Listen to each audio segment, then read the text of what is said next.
Déjà, je tenais à vous remercier d'avoir été si nombreux à participer donc au premier tournoi de badminton au profit de l'association Apprivoiser les syndromes des nerfs dans l'os.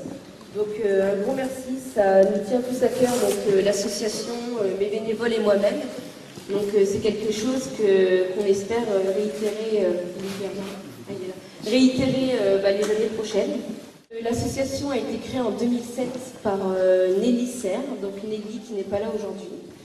Et cette association a pour but de faire connaître la maladie et forcément de récolter des fonds afin de permettre d'améliorer la vie des malades par des cures thermales, des colonies pour les enfants, etc.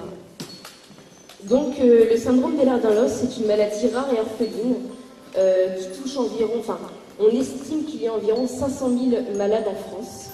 C'est vraiment une maladie qui n'est pas facile à diagnostiquer, parce que forcément il y a plusieurs centres, il y a plusieurs chercheurs, et c'est très dur d'avoir un nom sur cette maladie-là.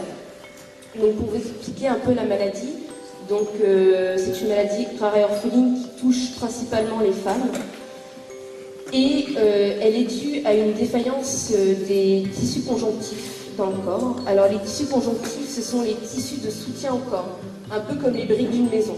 Donc c'est vraiment eux qui soutiennent tous nos organes, nos muscles, nos artères, etc. Et en fait, cette défaillance provient d'un problème au niveau du collagène. Le collagène, c'est la protéine la plus importante dans le corps.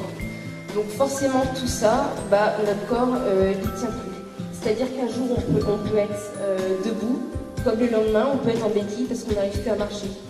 Ça provoque des problèmes de cicatrisation, des problèmes au niveau cardiovasculaire, pulmonaire, respiratoire, au niveau de la cicatrisation articulaire, musculaire, etc.